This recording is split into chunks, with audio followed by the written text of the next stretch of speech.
आज है हमारा डे 4 ऑफ आध्यात्मिक स्टोरी टेलिंग और आज आपसे मैं ईश्वरीय गणित कैसे होता है इस पर आधारित एक छोटी सी कथा बताने जा रही हूँ।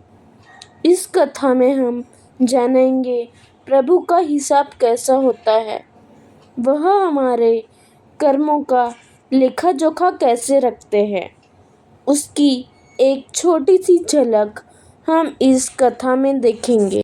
आप लोगों का ज़्यादा समय व्यर्थ ना करते हुए चलिए बढ़ते हैं हमारी आज की इंटरेस्टिंग सी स्टोरी की ओर। तो कहानी कुछ ऐसी शुरू होती है कि एक समय बस स्टॉप पर बस का इंतज़ार करता एक मुसाफिर खड़ा था। देर रात हो चुकी थी और सारी बसें छूट चुकी थी। अब दूसरी बसें सुबह की ही थी। तो बस स्टैंड के पास ही एक मंदिर था। उस मुसाफिर ने सोचा कि मैं आज की रात इस मंदिर में गुजारूंगा और सुबह जल्दी उठ बस पकड़ अपने गांव लौट जाऊंगा। वह मंदिर में जा ही रहा था कि वहाँ एक दूसरा मुसाफिर भी आता है। वह भी बस के इंतज़ार में ही खड़ा होता है। तभी पहला मुसाफिर उसे कहता है, अब कोई बस नहीं आने वाली, अब बस हमें सुबह ही मिलेंगी। तो वो दोनों मुसाफिर एक साथ मंदिर में अपनी रात बिताने के लिए जाते हैं। काफ़ी रात हो चुकी थी और बस के इंतज़ार में खड़े खड़े दोनों मुसाफिरों को काफ़ी तेज़ भूख भी लगाई थी। तो उन्होंने अपने रास्ते में खाने के लिए जो रोटी लाई थी, दोनों ने अपनी अपनी रोटियां निकाली। तो पहले मुसाफिर के पास 5 रोटी थी और दूसरे मुसाफिर के पास 3 रोटी। अब दोनों ने सोचा कि ये कुल 8 रोटी है, अब हम इसे 4-4 कर एक दूसरे में बांट लेंगे और मिलकर खा लेंगे। तभी वहाँ बस का इंतज़ार करता हुआ एक तीसरा मुसाफिर भी आता है। वह उन दोनों मुसाफिरों को खाना खाते देखता है और कहता है, भाई अगर आप बुरा न माने तो क्या मैं भी आप लोगों के साथ रोटी खा सकता हूँ? तो वह दोनों मुसाफिर कहते हैं, हाँ हाँ क्यों नहीं। अब रोटियां 8 और खाने वाले 3, तो आखिर उन रोटियों को कैसे बांटा जाए? तो वो सोचते हैं कि हर रोटी के 3-3 टुकड़े किए जाए।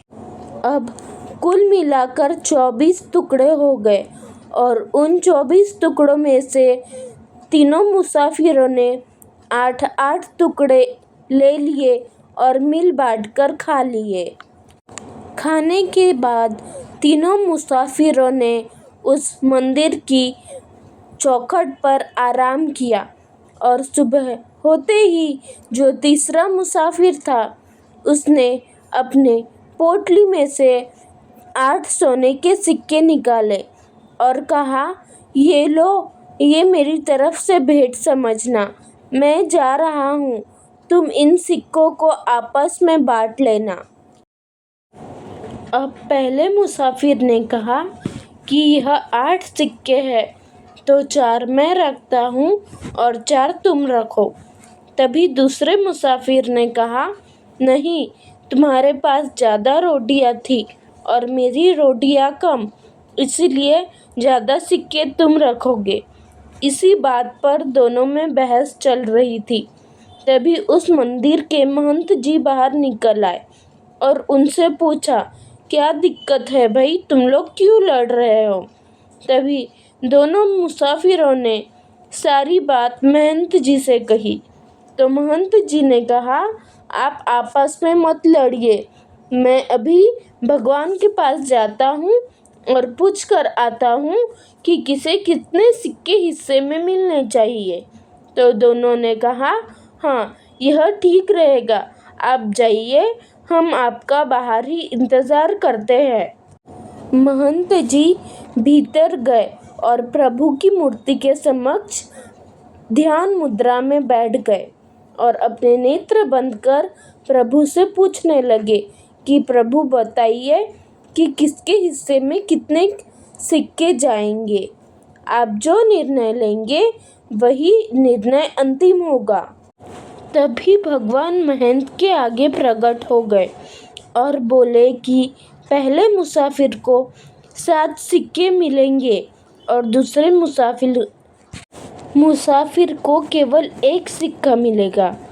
तो महंत जी ये बात सुनकर चौंक गए और भगवान से पूछ बैठे कि ये आप कैसे कर रहे हैं, ऐसा क्यों कह रहे हैं? जब सिक्के 8 है तो दोनों के हिस्से में 4-4 सिक्के आने चाहिए। तभी भगवान बोल पड़े कि पहले मुसाफिर के पास 5 रोटियां थी और दूसरे मुसाफिर के पास केवल 3 रोटियां थी। उनके 3-3 भाग करने के बाद पहले मुसाफिर ने केवल अपना 8 टुकड़ों का एक हिस्सा अपने पास रखा, पर दूसरे मुसाफिर ने अपने 8 टुकड़े अपने पास रखकर केवल अपना एक हिस्सा यानी कि 1 टुकड़ा दान किया। इसीलिए मेरे गणित के अनुसार जिसने ज़्यादा दान किया है उसको अधिक मूल्य मिलेगा और जिसने कम दान किया है उसे कम मूल्य मिलेगा। यह मेरा हिसाब है।